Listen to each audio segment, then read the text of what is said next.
छम छम। कोई बोलेगा तुम मेरे पिछले जन्म के प्रेम हो, मैं तुम्हें लेने आई हूँ। अच्छा एक चीज देखें, भूत हमेशा महिलाएं बनती हैं, पुरुष भूत बनता है जी? वो तो इसी जन्म में भूत है, उसको क्या अगले जन्म में भूत थोड़े बनाएंगे। इस चीज को ध्यान से देखिएगा, अक्सर आपके साथ होता होगा। हमारी बॉडी का मेन कंट्रोल किसके पास है? मेन कंट्रोल जो है वो 90% रखे हुए है ब्रेन। और जब से हम पैदा हुए हैं तब से हमारी बॉडी को कंट्रोल करने का काम कौन करता है? ब्रेन ही कंट्रोल करता है, दूसरा कोई हमें कंट्रोल नहीं करता है। तो मेन कंट्रोलिंग का काम कौन करेगा? ब्रेन करता है। उसके बाद ये रहा स्पाइनल कॉर्ड। अगर ब्रेन बिजी है, अगर कभी ब्रेन बिजी रहता है या कहीं दूसरे डायरेक्शन में रहता है, तो अपने टोटल बॉडी का कंट्रोल वो किसको दे देता है? स्पाइनल कॉर्ड को दे देता है। लेकिन मेन कंट्रोलिंग का काम जब भी करता है तो वो ब्रेन करता है।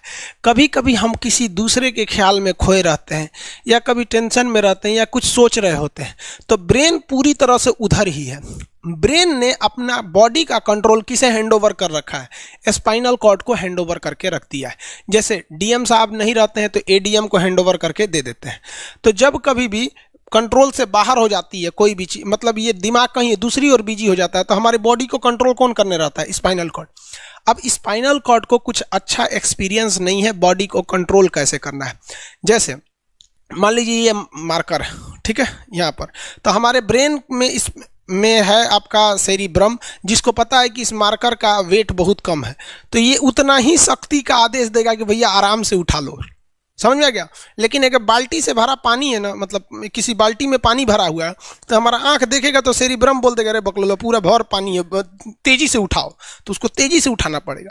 लेकिन ये सब चीजें स्पाइनल कॉर्ड को नहीं पता है, तो ब्रेन कहीं बिजी होता है तो पूरे बॉडी को कंट्रोल करने की जिम्मेदारी कौन ले लिया है? Spinal cord. अब आप बताइए स्पाइनल कॉर्ड से कितनी नसें निकली रहती हैं? 31 इस साइड निकली हैं और 31 इस साइड निकली हैं। 31 जोड़ी नसें निकली रहती हैं, दोनों साइड से नसें पतली पतली निकली हैं। जैसे ब्रेन बिजी हुआ, वो स्पाइनल कॉर्ड को कहा, स्पाइनल कॉर्ड 31 जोड़ी नसों को कहा सब लोग रेडी हो जाओ, कुछ नहीं होना चाहिए, कुछ नहीं होना चाहिए, एकदम अलर्ट मोड पर, हमला हो सकता है पूरा। अब ब्रेन किसी को सोच रहा है कितना सुंदर थी ये थी, ऐसे करके सोच रहे हैं। अब पूरे बॉडी को कंट्रोल कौन रखा है? आपका स्पाइनल कॉर्ड। तब तक पीछे से आपका कोई मित्र आके कहता है वो, अब डर जाते हैं। इसे क्यों डर जाते हैं? रीजन समझिए क्या है कि ब्रेन उस समय बिजी था, संभालने की जिम्मेदारी स्पाइनल कॉर्ड की थी, और स्पाइनल कॉर्ड ने अपने 31 जोड़ी नसों को अलर्ट मूड पर रखा था। जैसे वो बोले ना, 31 का जो अलर्ट हो गया, क्या हुआ क्या हुआ, तब तक झट से झटका लगता है, तुरंत ब्रेन अपने कंट्रोल में ले लेता है, अरे बकलोलवा क्या कर रहा है। तब देखे दूर सोच रही तो हमारा दोस्त है। तो जब कभी भी आपके सामने से कोई आके कहेगा भो, तो आप नहीं डरेंगे, क्योंकि आपका ब्रेन एकदम एडजस्ट कर रहा है, बकलोला भो बोलेगा। लेकिन जब कभी आपका ब्रेन दूसरे ओर होता है और आपकी बॉडी का कंट्रोल का टेक ओवर स्पाइनल कॉर्ड ले रखा है, तो चौंक जाते हैं आप लोग। जानवरों के पास भी दिमाग होता है, लेकिन वो ससुरा अपडेटेड नहीं रहता है, सब बहुत कैपेसिटी कम रहती है। इसलिए जानवरों में भी देखिएगा ना, अगर आपकी गाय अगर भाग गई है, एक बार हमारे घर की एक गाय थी, उसको डॉक्टर के पास ले गए थे लोग, 8 किलोमीटर दूर डॉक्टर था वहां पे लेके गए थे लोग, उसको कुछ प्रॉब्लम हो गया था, डॉक्टर सुई दिया ना, गाय तुड़ा के भाग गई। और ससुरी पहली बार गई थी वो हॉस्पिटल में, जानवरों के हॉस्पिटल में, इसके बाद वो कभी गई नहीं थी, लेकिन वो रास्ता याद रखी थी, वापस आ गई थी। जानवरों में रास्ता याद रखने की क्षमता बहुत जबरदस्त थी। इसलिए देखिएगा शहरों में, खास करके पटना वगैरह में, दिल्ली वगैरह में, तो लोग गाय को पालते हैं और इतना तकलीफ लगती है कि उसे सड़क पर छोड़ देते हैं, वो बेचारी प्लास्टिक खा के मर जाती है, लेकिन इतनी वफादार होती है कि दिन में घूम फिर के आती है और शाम को अपने मालिक के पास आ जाती है, और वो बेचारा दूध लेता है, वहीं चली जाती है। तो जानवरों के पास भी सेरिब्रम होता है, स्पाइनल कॉर्ड होता है, सब कुछ होता है। जानवरों के पास भी पटाखा फोड़िएगा तो वो भी चौंक जाती है सब, भैंस तो तुरा जाती है सब, तो सब होता है। लेकिन उनकी कैपेसिटी इतना कम रहती है ना कि वो ज्यादा देर तक याद नहीं रख पाती हैं। लेकिन कुछ जानवरों की कैपेसिटी बड़ी रहती है, तो वो पालतू कहलाते हैं। और अच्छा, जैसे कुत्ता का कैपेसिटी अच्छा खासा होता है, चिंपांजी का मानव से मिलता जुलता रहता है, बंदर का आप कभी जाइएगा ना, हम आपको बताते हैं, बिहार में राजगीर, जहाँ महात्मा बुद्ध के लिए प्रसिद्ध है, शांति स्तूप है, वहां बंदरों को देखिएगा ना, आपके हाथ से ना वो खींच लेते हैं सब, पेप्सी या कोल्ड ड्रिंक खोल के आदमी की तरह पी जाते हैं सब। उनकी याददाश्त अच्छी है, वो दूसरे को देख के कर लेते हैं। तो जानवर भी होते हैं सब। मान लीजिए कोई पीट रहा है, हर हाथ काट रहा है, तो ये बाहर से ना काट रहा है, हाथ कट रहा है तो दर्द करेगा। कौन बताएगा? बाहरी चोट को हाई थैलेमस बताता है, थैलेमस। कौन बताता है? थैलेमस। और अंदर से दर्द कर रहा है तो हाइपोथैलेमस। जैसे अंदर से पेट दर्द कर रहा है तो हाइपोथैलेमस कहेगा रे ससुरा पेटवा दुखा रहा है। और कोई पेटवा पे एक फाइट मार दिया तो थैलेमस कहेगा ससुरा मार रहा है, दुखा नहीं रहा है, मार रहा है। तो एक बात बताओ भाई, ये पेट के पास से ये जानकारी, पेटवा के पास से जानकारी खोपड़िया को दिया कौन? पेटवा के पास से जानकारी खोपड़िया को दिया कौन? कौन दिया? तो पेटवा के पास से जानकारी दिया गया स्पाइनल कॉर्ड को। स्पाइनल कॉर्ड ने कुछ भी नहीं किया, यहां से ये सारा सिग्नल किसको पास भेज दिया?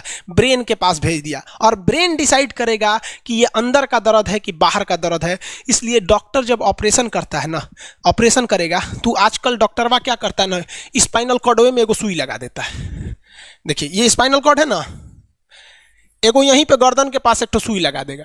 और जैसे सुई लगाएगा तो यहाँ स्पाइनल कॉर्ड और ब्रेन का कनेक्शन तोड़ देगा। वो ये कनेक्शन तोड़ देगा कुछ समय के लिए, हमेशा के लिए नहीं। परमानेंट तोड़ देगा तो मरिए जाएंगे, क्योंकि मूवी देखे हैं उसमें परमानेंट तोड़ देता है उसका। यहां से कनेक्शन कुछ देर के लिए फॉल्ट कर देता है, एगो इंजेक्शन मारेगा कनेक्शन खत्म। अब आप इधर काट पुट कुचू कर दीजिए, उसको कोई असर नहीं करने वाला है। तो आजकल जो ऑपरेशन किए जाते हैं वो स्पाइनल कॉर्ड में इंजेक्शन देकर कर दिया जाता है, जिससे कि आपके ब्रेन तक यहां से जानकारी नहीं पहुंच पाती है। इसलिए आप देख रहे हैं कि ब्रेन सही है लेकिन ब्रेन के लिए जरूरी स्पाइनल कॉर्ड है। तो आज जो भी ऑपरेशन किए जाते हैं, आज जो डिलीवरी का ऑपरेशन होता है ना बच्चे के लिए, तो कोई महिला गर्भवती है तो होश में रहती है, बतियाते होती आती रहती है, यहाँ से काट दिया, उसके चीर के सामने बच्चा निकाल के दिखा देगा, लेगो जो जो रोएगा वहां पर सही हो गई, वहां पर फिर 6-7 घंटे बाद ये सही हो जाता है। आज से 12-13 साल पहले तो हॉस्टल के सारे लड़के छुट्टी में चले गए थे, यही दुर्गा पूजा का समय था, सारे लड़के चले गए और हम दुर्गा पूजा में गए नहीं। और पूरे हॉस्टल के कैंपस में, अब वही सरकारी हॉस्टल बहुत बड़ा होता है, अकेले हम ही थे। अब उसे थोड़ा डर लगने लगा और रात में ना अचानक दरवाजा कोई ऐसे चूं चूं आवाज आने लगा। सोचो हम बहुत डर गए थे। अरे यार ग्रेजुएशन फर्स्ट ईयर का स्टूडेंट कितना दिमागे रहता है उसके पास, डरल रहता है, डर गए एकदम। तो जब आप डर जाते हैं तो उसी को कहते हैं सिंपैथेटिक यानी अनुकंपीय। और इस डर के बदौलत आपके बॉडी में कुछ गड़बड़ होने लगता है, आपकी आंखें बड़ी हो जाती हैं, ऑटोमेटिक आंखें बड़ी हो जाती हैं, सांस तेजी से चलने लगता है, रोंगटे खड़े हो जाते हैं ना, जो चेहरे पे जो रोम्स होते हैं ना, बाल खड़े हो जाते हैं एकदम, पसीना आने लगता है, पसीना। और जबकि मुंह सूख जाएगा, मुंह में थूक नहीं बनेगा, लार नहीं बनेगा, सूख जाएगा, थूक नहीं घोटाएगा। ससुरा कौन ची हो गया रे, ये चोंचो कौन ची बोल रहा है 2 बजे रहती है, कौन आ रहा है? उसी में घुंघरू उंगरू की आवाज सुनाई दे देगी, छम छम। कोई बोलेगा तुम मेरे पिछले जन्म के प्रेम हो, मैं तुम्हें लेने आई हूँ। अच्छा एक चीज देखें, भूत हमेशा महिलाएं बनती हैं, पुरुष भूत बनता है जी? वो तो इसी जन्म में भूत है, उसको क्या अगले जन्म में भूत थोड़े बनाएंगे? समझिए, अच्छी डर लगने लगेगा। तो ऐसी घटनाओं को सिंपैथेटिक कहते हैं। हमको मेन कारण क्या था? सोचो डर लगा, लेकिन इस डर लगने से अखिया काहे चौड़ा हो गया, मुंह सूख गया, पसीना आने लगा, रोंगटे खड़े हो गए, शरीर कांपने लगता है। कौन कर रहा है पता ही नहीं चलता है। ब्रेन कर रहा है कि स्पाइनल कॉर्ड कर रहा है कि ब्रेन से निकलने वाली 12 नसें कर रही हैं कि स्पाइनल कॉर्ड से निकलने वाली 31 नसें कर रही हैं, किसी को नहीं पता, सब अपने में गड़बड़ हो जाती हैं। इतना भयानक डर जाएंगे ना, ब्रेन, सेरिब्रम, मेडुला ऑब्लंगाटा, ये जितनी स्पाइनल कॉर्ड है सब पगला जाएंगे। सर क्या हो गया? अरे भाई कौन भूत उतारा है क्या? तो ऐसी घटनाओं को ऑटोनोमस, ऑटोमेटिक हो जा रहा है, ऑटोनोमस नर्वस सिस्टम क्या हो रहा है, अनुकंपीय, समझ में नहीं आता है, हाथ पर कांपने लगता है एकदम। और दरवाजा कोई खटखटाएगा, खोलो तुम्हें मैं लेने आई हूँ, यमराज की भतीजी हूँ मैं। अरे ससुरा, खोलिएगा उसको तो कहेंगे दूर ससुरी तो हमरी वाली है रे। तब आपका मन एकदम हरिहरा जाएगा, आहा हमरी वाली आई है मिलने के लिए। तब जब आप रिलैक्स हो जाते हैं तो उसे कहते हैं पारासिम्पैथेटिक यानी परा अनुकंपीय। अब जो जो घटनाएं हुई थी सब नॉर्मल हो जाएगा, अखिया जो चकरा गया था नॉर्मल हो जाएगा, जो मुंह सूख गया था अब